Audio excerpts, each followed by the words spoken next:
तो hello and welcome दोस्तों, स्वागत है आपका हमारे यूट्यूब चैनल मेक जीनियस में एक बार फिर से। तो मैंने पिछले क्लास में प्रोग्रामिंग के कुछ चैप्टर्स वगैरह के बारे में बात करे थे, एरे स्ट्रिंग वगैरह सब कुछ बारे में बात कर लिया था। ठीक है, तो अब लास्ट चैप्टर बताने जाना है, मतलब डायनेमिक मेमोरी एलोकेशन, मतलब कैसे कि मेमोरी एलोकेट होता है किसी प्रोग्राम में, उसके बारे में थोड़ा सा मैंने बात करूँगा यहाँ पर।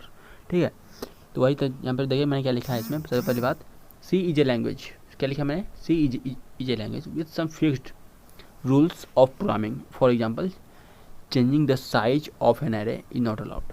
मतलब ये सी क्या है, एक तरह का एक ऐसा लैंग्वेज है जिसमें बहुत सारे रूल्स हैं जो क्या है, फिक्स्ड है कि आपको कोई काम ऐसे ऐसे करना है, उसके अलावा और कुछ नहीं करना। जैसे कि हम लोग एरे तो बना सकते हैं, लेकिन एरे का साइज वगैरह हम लोग चेंज नहीं कर सकते हैं। मतलब कि जो भी एरे में इंटीजर है, इंटीजर 4 बिट का होगा, ठीक है, और फिर कैरेक्टर है तो कैरेक्टर 1 बाइट का होगा। ये सब चीज़ें हैं वो फिक्स है पहले से, उसको हम चेंज नहीं कर सकते हैं। ठीक है, उसके बाद क्या है, डायनेमिक मेमोरी एलोकेशन। मतलब डायनेमिक मेमोरी एलोकेशन जो है क्या है, ये क्या है, उसके बारे में हम लोग बात करेंगे। दैन मैंने लिखा है, dynamic memory allocation is a way to allocate memory to a data structure during the run time. We can use DMA function available to allocate and free memory during run time. मतलब कि क्या काम करता है dynamic memory allocation जो है, वो memory को एलोकेट करता है। मतलब क्या करता है, वो मेमोरी को एलोकेट करता है जब कोई भी प्रोग्रामिंग वगैरह रन करता है तब। जब कोई प्रोग्रामिंग रन करता है तब वो क्या उस समय वो उस चीज़ को मेमोरी में एलोकेट कर। मैंने इंटीजर का यूज़ किया था, इंटीजर 2 बाइट का होगा, नहीं सॉरी, यहाँ पर मैंने इंटीजर यूज करा था, इंटीजर 4 बाइट का वगैरह का होगा। वो क्या वहाँ पे 4 बाइट का आपको स्पेस एलोकेट करेगा। ठीक है, जब कोई भी प्रोग्रामिंग को हम रन करते हैं तब, यानी कि रन टाइम के समय ही। और ये जो हम यूज करें डायनेमिक मेमोरी एलोकेशन, वो रन टाइम के समय ही मेमोरी को फ्री भी करता है। मेमोरी को क्या करता है, फ्री भी करता है। अब देखते हैं इसका फंक्शन क्या है। फंक्शन फॉर DMA इन सी। अब सी में इसका DMA डायनेमिक मेमोरी एलोकेशन का फंक्शन क्या है। ठीक है, तो यहाँ कोई फंक्शन वगैरह है, मतलब कुछ फंक्शन इसमें यूज करते हैं। तो following function are available in C to perform during dynamic memory allocation. अब कुछ सी में कुछ फंक्शन है जिसको हम यूज करते हैं डायनेमिक मेमोरी एलोकेशन में यूज करने के लिए। ठीक है, डायनेमिक मेमोरी एलोकेशन का कुछ फंक्शन है उसको हम लोग यूज करते हैं सी में। पहला क्या है, मैलॉक, कॉलैक, फ्री एंड रेलॉक। अब दोनों चर का मतलब क्या है वो बारे में से हम जानते हैं।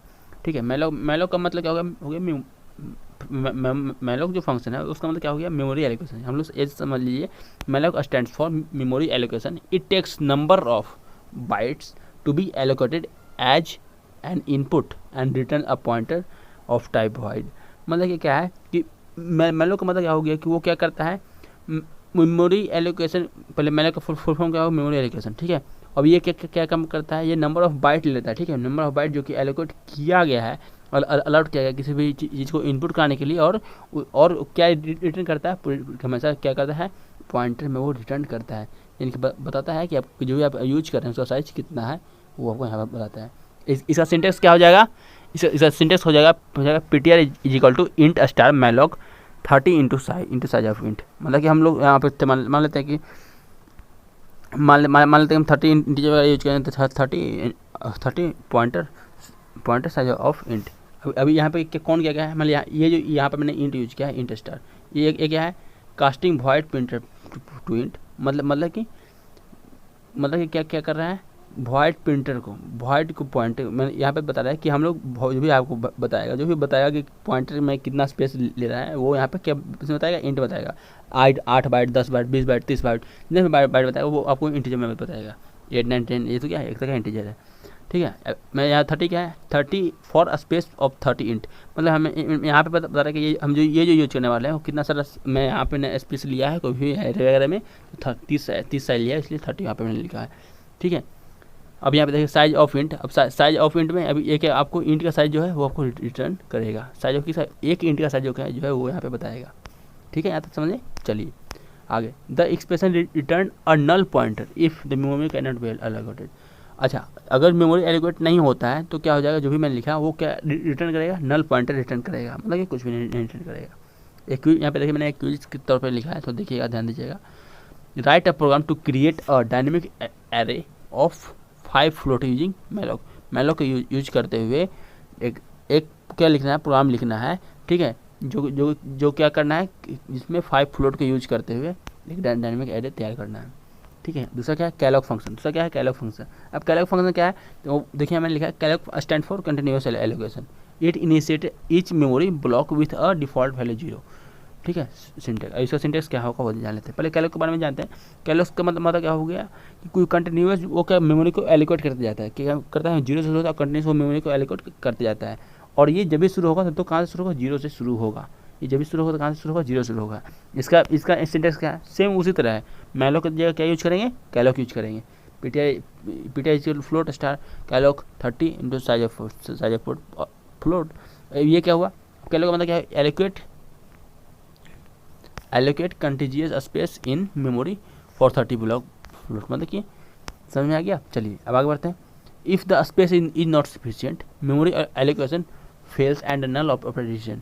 ठीक है, अगर वहाँ पे जो मैंने स्पेस क्या लिखा है मैं, अगर वहाँ पे स्पेस जो है सफिशिएंट नहीं रहेगा तो मेमोरी एलोकेशन क्या हो जाएगा, फेल हो जाएगा और रिटर्न क्या करेगा, नल पॉइंटर को वो रिटर्न करेगा। नल पॉइंटर को क्या करेगा, रिटर्न करेगा। अच्छा, इस पर भी मैंने एक कुछ लिखा वो देखिएगा थोड़ा सा। Write a program to create an array of size N size का एक प्रोग्राम लिखना है। ठीक है, एन साइज का एरे बनाते हुए एक प्रोग्राम लिखना है जिसमें क्या होना चाहिए, कैलॉग होना चाहिए। कैलॉग को यूज करते हुए यहाँ पे एन क्या है, एन क्या है, N is an integer, N is an integer entered by an user, किसी यूजर के द्वारा इंटर किया जा रहा है उसको। ठीक है।